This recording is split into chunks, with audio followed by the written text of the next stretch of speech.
ধারাবাহিকের নতুন প্রোমোতে দেখতে পাওয়া যায় জমে উঠেছে সোহাগ এবং সূর্যের বন্ধুত্ব। সূর্য ভালোবেসে আদর বলে ডাকলে তখন সোহাগ হাসে আর বলে, আমার নাম আদর নয়, সোহাগ। তবে এই বন্ধুত্বের রং আরো গাঢ় হয় যখন সূর্য সোহাগের হাতের ওপর নিজের হাতটা রাখে।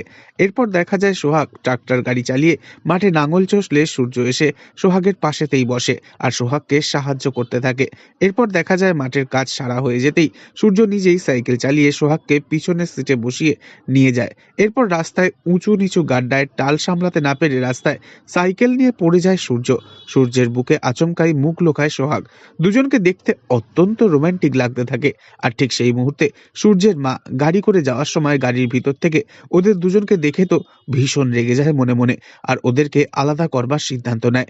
তবে কি সূর্য আর সোহাগকে আলাদা করা সহজ হবে, নাকি খুব তাড়াতাড়ি এবার দেখা যাবে সূর্য তার মায়ের অমতে গিয়ে সোহাগকে বিয়েটা করে বসবে? নেক্সট আপডেট জানতে অবশ্যই সাবস্ক্রাইব করে রাখবেন। ধন্যবাদ।